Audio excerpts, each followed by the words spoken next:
देश न्यूज में आपका स्वागत है। मैं हूं आपके साथ धर्मिष्ठा और आप देख रहे हैं हमारा खास कार्यक्रम शिक्षा गुरु। शिक्षा गुरु में आज हम बात करेंगे परीक्षाओं की। बच्चों की परीक्षा आने वाली और इस वक्त बच्चे बहुत ज्यादा प्रेशर में हैं अपनी पढ़ाई को लेकर, क्योंकि सर्दियां चल रही है और सर्दियों में स्कूल की छुट्टियां चल रही हैं और छुट्टियों के बावजूद बच्चों को पढ़ाई भी करना है, क्योंकि जनवरी का महीना शुरू हो गया और उसके बाद परीक्षा आने वाली है। परीक्षाओं की तैयारी में समय का हिसाब कर लेना बहुत कारगर सिद्ध होता है। इसके सिरे पकड़ लिए तो रिवीजन भी समय पर हो जाएगा और परीक्षा के समय तनाव बिल्कुल नहीं होगा। जनवरी आ गई है, परीक्षा की आहटें सुनाई देने लगी है। किसी के लिए 2 महीने तो किसी के लिए 3 महीने का समय है। परीक्षाओं के शुरू होने में कुछ की बोर्ड परीक्षा भी होगी। वैसे तो पूरे साल की पढ़ाई ही अहम होती है और समय प्रबंधन भी शुरू से ही करना चाहिए, लेकिन अगर नहीं किया हो तो ये जो समय है बेहद अहम हो जाता है। अब पढ़ाई और फिर रिवीजन के समय को ठीक अनुपात में बांटने की जरूरत है।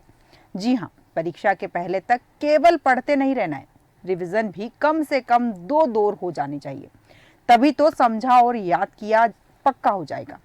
यह सब हासिल होगा समय प्रबंधन से। अभिभावकों को बच्चों की पढ़ाई को लेकर सचेत होना होगा, मिलकर एक टीम की तरह काम करना होगा तो पढ़ाई ढंग से होगी, समझ की नींव मजबूत होगी और नतीजे अच्छे मिलेंगे। वास्तविकता को समझें, बच्चे के सारे विषयों की सूची बनाना आवश्यक है। विषयवार अध्याय की सूची को इसमें जोड़े और बच्चे को कितना पढ़ाया गया है, उसने कितना पढ़ लिया है, इसको भी मिलकर नोट करें। नया पढ़ने को जितना बाकी है इसकी सूची अभी अलग से बना ले, ताकि रिवीजन व अभ्यास की तैयारी की समझ बन सके। इन तमाम सूचियों को बच्चों की पढ़ाई वाली मेज या स्थान के सामने दीवार पर लगाया जा सकता है, ताकि बच्चे उसे रेगुलर देखते रहें। इन सूचियों को भी हर हफ्ते अपडेट करते हुए तारीख डालते रहे। इन सारी गतिविधियों को करते समय बच्चे को रोके टोके या डांटे नहीं, सुकून से ये हिसाब किताब कर ले। इससे बच्चे को भी अपनी स्थिति का अंदाजा हो जाएगा और बड़े भी उसकी तैयारी के लिए जरूरी समय को समझ लेंगे। परीक्षा से पहले कितना समय है? अगर 2.5 महीने बाकी है तो उसके हर हफ्ते का कैलेंडर बना ले और तारीख के सामने लकीरें खींचकर 3 भाग कर ले। विषय क्या पढ़ा, क्या रिवाइज किया, इससे हर हफ्ते तैयारी का पता चलता रहेगा। जैसे जैसे पढ़ाई के दिन नजदीक आते जाएंगे, नया पढ़ने वाले भाग को छोटा होना चाहना चाहिए और रिवीजन का जो भाग है वो बड़ा होना चाहिए। परीक्षा का टाइम टेबल आते ही सूची पेपर के हिसाब से सेट कर ले। पुराने प्रश्न पत्र हल करने का भाग अब सूची में जोड़ दें। यहाँ प्राप्तांक भी लिखते जाएं, ताकि परीक्षा पूर्व तक हुई प्रगति का पता चल सके। यानी साफ है, पुराने प्रश्न पत्र अगर बच्चे सोल्व करेंगे तो उन्हें समझ आ जाएगा कि उनकी पकड़ किस विषय पर कमजोर है और किस विषय के ऊपर उन्हें ज्यादा ध्यान देने की जरूरत है। तो ये जो काम है आप करेंगे तो शायद आपकी स्थिति मजबूत हो सकती है। प्रश्न पत्र सेट करके दे सकते हैं और समय समय पर अगर हम अपना नियंत्रण न बनाए तो न तो फोकस कहीं रह सकता है, न ही काम पूरे होने का अंदाजा हो सकता है और ना ही बकाया कामों का हिसाब ही रखा जा सकता है। यानी कुल मिलाकर सफलता पाने के लिए समय का हिसाब किताब रखा जाना बेहद जरूरी है। समय प्रबंधन करने से आप अपने कामों का हिसाब रखने के कारण उनको पूरा फोकस रखते हुए पूर्ण कर पाते हैं। आप ज्यादा कुशलता से काम कर पाते हैं। समय ही गणना करके काम करने से आप कम समय में ज्यादा काम कर पाते हैं। आप अपनी प्राथमिकताएं सही रख पाते हैं और सबसे अहम बात, चूंकि काम समय पर ना पूरे होते हैं तो आपके तनाव का स्तर बहुत कम रहता है। स्कूल से लौटने के बाद बच्चे की जितनी भी गतिविधियां होती है उनकी लिस्ट बनाएं। कोचिंग, ट्यूशन, कोई क्लास, खेलकूद, इन सबके लिए जरूरी समय को लिख लें। अब देखें कि स्वाध्याय यानी बच्चा खुद पढ़े, इसके लिए कितना समय चाहिए और कैसे निकाला जा सकता है। दिन के 1440 मिनटों का यथासंभव इस्तेमाल करने का सही समय है ये। इसकी अहमियत आप भी समझें और बच्चे को भी समझाएं। ध्यान दें कि बच्चे पर दबाव बनाने से उसे तनाव होगा और वो पढ़ नहीं पाएगा। उसके खेल के समय को कम न करना बेहतर होगा, क्योंकि पढ़ाई से ब्रेक जरूरी है।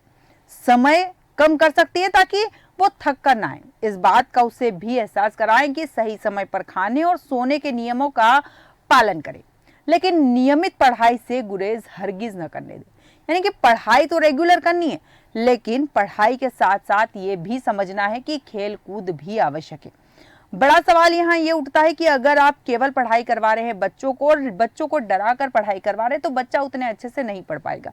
बच्चों को खेलने का भी भरपूर समय दे, बच्चों को पढ़ने का भी भरपूर समय दे, बच्चों को चीजों को इतनी अच्छे से समझाए कि बच्चों को स्टडी से प्रेम हो जाए। लेकिन होता क्या है कि एग्जाम जैसे ही नजदीक आते हैं, हमारे पेरेंट्स जो होते हैं बच्चों के ऊपर पढ़ाई को लेकर प्रेशर डालते हैं, और उस प्रेशर का नतीजा ये निकलता है कि बच्चे टेंशन में आ जाते हैं, सारे सब्जेक्ट का प्रेशर एक साथ ले लेते हैं, और कई बार उनका रिजल्ट उन्हें याद होते हुए भी बिगड़ जाता है। और ऐसी परिस्थिति में बड़ा सवाल ये उठता है कि बच्चों के लिए ऐसा क्या कर सकते हैं जिससे कि बच्चे का रिजल्ट भी अच्छा हो और बच्चे का प्रेशर भी अच्छा हो। इस विषय पर विस्तृत चर्चा के लिए हमारे एडिटर सूरज पाठक जी हमारे साथ जुड़ चुके हैं। सूरज जी नमस्कार। नमस्कार धर्मिष्ठा जी। सूरज जी, जैसे कि हम बात करें, जनवरी का महीना आ गया है, कुछ ही समय बचा है, इसके बाद बच्चों के एग्जाम्स आ जाएगी। सर्दी के कारण चूंकि अभी छुट्टियां चल रही है स्कूल की, ऐसे में माता पिता बहुत प्रेशर में है कि बच्चों की छुट्टियों के समय पढ़ाई कैसे करवाएं, और इसी प्रेशर के चलते माता पिता कई बार बच्चों को खेलने नहीं देते। बच्चों के ऊपर लगातार पढ़ाई का प्रेशर बनाया जाता है कि केवल पढ़ाई। कितना उचित है, क्योंकि बच्चों के ऊपर ज्यादा प्रेशर देने से भी बच्चे उतना अच्छा परफॉर्मेंस नहीं कर पाते। देखिए धर्मिष्ठा जी, कई बार होता है कि जब व्यक्ति के जीवन में सबसे महत्वपूर्ण हिस्सा होता है विद्यार्थी जीवन जी। और इस दौरान व्यक्ति अपने जीवन के सबसे महत्वपूर्ण लर्निंग ईयर्स जो है वो स्कूल में बिताता है। जी। स्कूल से तमाम अच्छाइयां और बुराइयों की परख करना सीखता है। कई बार होता है कि बच्चों को जब पढ़ाई करने या स्कूल जाने के लिए कहा जाता है तो उनका मुंह जरूर बन जाता है, लेकिन यह पढ़ाई ही है जो बच्चों को बेहतर भविष्य और समाज में उनकी समझ बढ़ाने के काम आती है। बिल्कुल। दूसरी तरफ विद्यार्थी जीवन के सभी पहलुओं को देखें तो परीक्षा का चरण बेहद अहम हिस्सा माना जाता है, जिसमें अधिकतर बच्चों को कई तरह के दबाव, समस्याएं, महत्वाकांक्षाओं और उम्मीदों के भंवर से होकर गुजरना पड़ता है, जिसके कारण बच्चे मानसिक तनाव में चले जाते हैं और उनके शारीरिक और भावनात्मक स्वास्थ्य पर इसका गहरा असर पड़ता है। इसलिए पढ़ाई करने और खासकर परीक्षाओं के समय माता पिता की भूमिका बहुत अहम हो जाती है।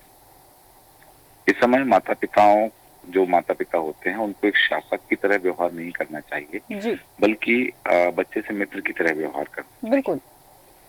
और खेलना भी जरूरी है, क्योंकि केवल पढ़ाई पढ़ाई पढ़ाई इससे भी कई बार जो है बच्चा जो है मानसिक तनाव में आ जाता है।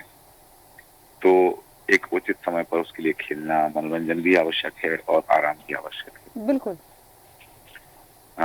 एक रिपोर्ट आई थी 2015 में जी, international journal of behaviour and psychology में एक ये रिपोर्ट प्रकाशित हुई थी, जिसमें भारत में परीक्षा के समय अधिकतर पेरेंट्स जो होते हैं, माता पिता अभिभावक होते हैं, वो अपने बच्चों पर ज्यादा नंबर लाने का दबाव डालते हैं। बिल्कुल। इस रिपोर्ट के अनुसार इस दबाव डालने से बच्चों की मानसिक स्थिति पर गहरा प्रभाव पड़ता है।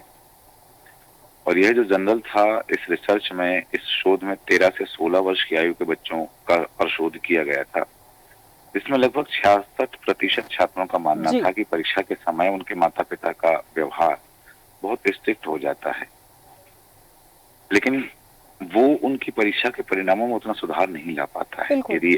यदि देखा जाता है कि मैं कहना चाहूंगा अभिभावकों से कि यदि आप अपने बच्चों को एग्जाम के समय ज्यादा दबाव नहीं देना चाहते तो अच्छी पेरेंटिंग करें, उनके साथ मुश्किल सफर को आसान कर सकते हैं अभिभावक जो हैं, क्योंकि बच्चों को लगता है कि जो परीक्षा का समय है, ये जो सफर है, इस सफर में कहीं ना कहीं वो अपने आप को एक अकेला महसूस करते हैं, तो उनके साथी बन सकते हैं। माता पिता को चाहिए कि एग्जाम के समय बच्चों के दिमाग में वैसे कई तरह की जटिलताएं होती हैं, समस्याएं होती हैं, और उन समस्याओं से उनको मुक्ति दिलाई जाए। बच्चों को दबाव कम करने के लिए छोटी छोटी बातों पर उनकी प्रशंसा करें, उनकी तारीफ करें, उनको प्रोत्साहित करें।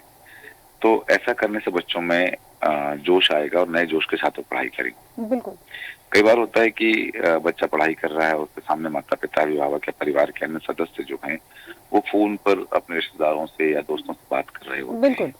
यदि फोन पर बात करना है तो बच्चों के सामने ना करें, और अगर फोन पर बात कर रहे हैं बच्चों के सामने रिश्तेदारों से, तो फोन पर अपने बच्चे की तारीफ करें बच्चे के सामने, जिससे बच्चे में एक आत्मबोध होगा और भविष्य में तारीफ पाने के लिए वो और ज्यादा मेहनत करेगा।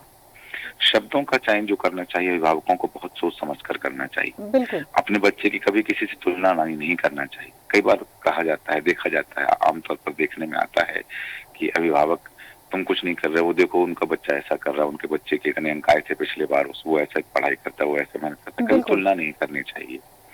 और क्योंकि सकारात्मक शब्दों का बहुत गहरा प्रभाव पड़ता है बाल मन पर, तो बच्चे के मन को प्रभावित करने वाले सकारात्मक शब्द बोलना चाहिए, क्योंकि सकारात्मकता विद्यार्थी जीवन का बहुत गहरा ताल्लुक रखने वाला शब्द है। बिल्कुल यदि एक बच्चा सकारात्मक रहता है तो उसकी पढ़ाई में होने वाली सभी समस्याओं से वो बाहर निकल सकता है। अक्सर देखने में आता है कि एग्जाम के समय बच्चे जो हैं उनके अंदर एक नेगेटिविटी आ जाती है, तो ये माता पिता के सकारात्मक शब्द जो हैं वो शब्द उस नकारात्मकता को दूर कर सकते हैं। उनसे कहा जाए, उनकी प्रशंसा की जाए कि तुम बहुत होशियार हो, तुम पूरी कोशिश कर रहे हो, तुमने पिछली बार भी अच्छी कोशिश कर सकती थी, और हाँ तुम ये कर सकते हो, यू विल डू इट। इस तरह से उनका आत्मविश्वास बढ़ाना चाहिए। बिल्कुल कई बार होता है छोटी छोटी चीजें होती हैं विद्यार्थी जीवन में, जैसा मैंने पहले भी उल्लेख किया कि परीक्षा का समय बहुत कठिन समय होता है। ऐसे में बच्चों के पास बहुत कम समय होता है, इसी कारण उनका जो कोर्स वो पहाड़ जैसा लगता है। बिल्कुल और वो उस पहाड़ जैसे कोर्स के बोझ के तले खुद को दबा हुआ महसूस करते हैं। उन्हें लगता है कि हमें निश्चित समय में पूरा करना है। हालांकि कई बार उस पहाड़ जैसे कोर्स के बोझ तले दबे हुए उनके अंदर तनाव की स्थिति पैदा हो जाती है। तो उनको उस तनाव से निकालने के लिए अभिभावकों को चाहिए कि बच्चों को छोटे छोटे चैप्टर्स दें, छोटे छोटे टारगेट दें, और जब बच्चे उन टारगेट्स को पूरा कर लें तो उस पूरे करने पर सेलिब्रेशन होना चाहिए, छोटा सा सेलिब्रेशन हो, कोई मनपसंद चीज उनकी लाकर उनको देना चाहिए, मनपसंद गेम होना चाहिए, मनपसंद कॉमिक्स या कोई ऐसी एक्टिविटी वो जो करना चाहते हैं, क्रिकेट खेलना चाहते हैं, वॉलीबॉल खेलना चाहते हैं, फुटबॉल खेलना चाहते हैं, गार्डन में घूमने जाना चाहते हैं, तो उन्हें थोड़ी देर के लिए परमिट करना चाहिए, परमिशन देना चाहिए कि हाँ आप जाइए और अपनी मनपसंद चीज करके आइए। बिल्कुल तो ऐसे उनके अंदर एक आत्मविश्वास बढ़े। दूसरी बात है टाइम मैनेजमेंट।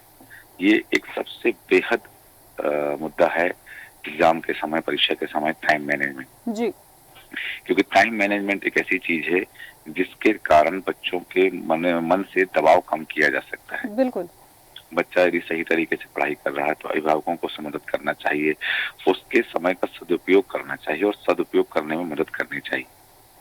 और कई बार होता है कि हम देखते हैं कि बच्चों में एक कंट्रोल्ड पेरेंटिंग एक शब्द आता है कि कंट्रोल्ड पेरेंटिंग यदि होती है तो बच्चा जो है वो कहीं ना कहीं कंट्रोल्ड पेरेंटिंग से वो दबाव का शिकार बन जाता है, उसमें डिप्रेशन की भावना आ जाती है, वो डिप्रेस हो जाता है।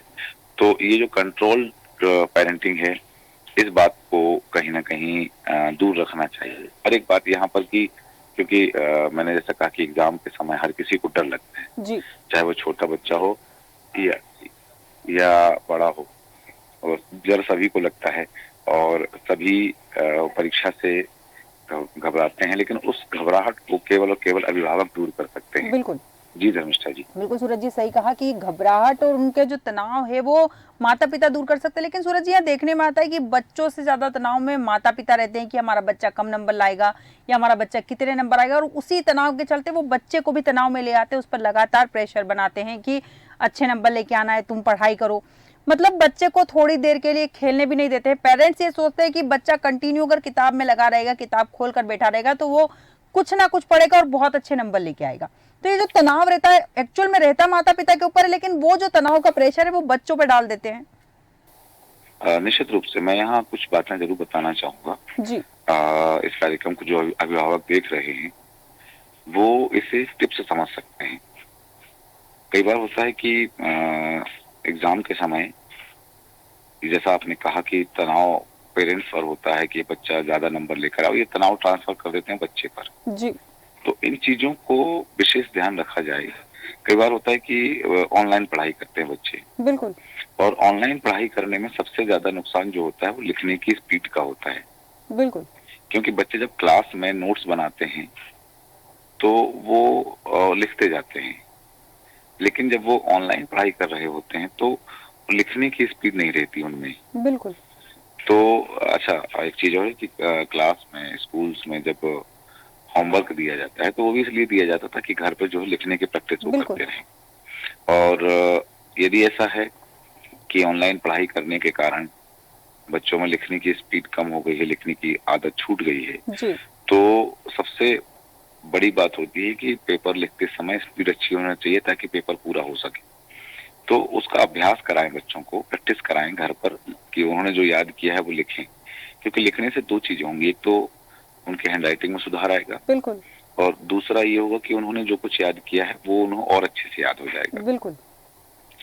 एक दूसरी बात बताना चाहूंगा कि अगर बच्चे को कोई सब्जेक्ट या टॉपिक समझ में नहीं आ रहा है तो इस विषय पर बिना देर किए या तो अभिभावक बच्चों को समझाएं या फिर उनसे कहें कि अपने टीचर से बात करें या अपने दोस्तों से पूछ लें। बिल्कुल। उनको बच्चों की सलाह दी जानी चाहिए। दूसरा एक चीज और होती है एग्जाम के समय या वो पूरे टाइम के लिए होती है वास्तव में, कि वो जो कुछ भी पढ़ रहे हैं वो चित्रों के माध्यम से, फ्लो चार्ट के माध्यम से, डायग्राम के माध्यम से, क्योंकि विजुअलाइजेशन होता है एक, बिल्कुल। तो वो विजुअलाइजेशन करके पढ़ें और वो विजुअलाइजेशन करके पढ़ने में वो आकर्षक भी लगता है और साथ ही समझने में आसान होता है। तो विजुअलाइजेशन की मदद से भी इम्पोर्टेंट बिंदु जो है, महत्वपूर्ण बिंदु है जिनको समझने की बात की जाए, रिवीजन करने की बात की जाए तो इसमें आसानी होती है। इसलिए जरूरी है कि जो इम्पोर्टेंट चैप्टर हैं, महत्वपूर्ण बिंदु हैं, उनका फ्लो चार्ट या डायग्राम की मदद से उन्हें याद करें बच्चे। बिल्कुल।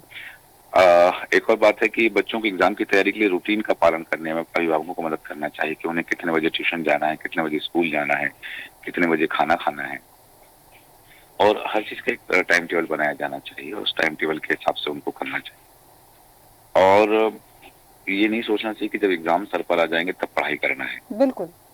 नियमित रूप से थोड़ा थोड़ा प्रतिदिन एक निश्चित समय निकाल करके जी। पढ़ाई करते रहना चाहिए और एग्जाम के टाइम पे तो केवल उसका जो है रिवीजन करना चाहिए। बिल्कुल। वो केवल रिवाइज करें कि जो उन्होंने पहले पढ़ा है, तो एग्जाम के समय, परीक्षा के समय जो है ये बर्डन बच जाएगा उनका कि सारा कोर्स जो है, सारा सिलेबस उनको पहाड़ जैसा कोर्स लगने लगेगा। यदि पहले से थोड़ा थोड़ा पढ़ते रहेंगे तो वो उनको रिमाइंड रहेगा, सिर्फ रिवीजन करना होगा। एग्जाम के समय केवल रिवाइज करने से काम हो जाएगा। अगली बात आती है कि माता पिता बच्चे को अच्छा माहौल दें। बिल्कुल। कई बार कुछ कुछ घरों में होता है कि आपस में विवाद होते हैं, किसी बात पर बहस होती है, तो बच्चे के सामने परीक्षा के समय कम से कम अभिभावक जो हैं इस तरह का वातावरण निर्मित ना करें। बिल्कुल। अभिभावक बच्चे पर ज्यादा नंबर लाने के लिए, क्लास में फर्स्ट आने के लिए, स्कूल में फर्स्ट आने के लिए बिल्कुल दबाव ना डालें।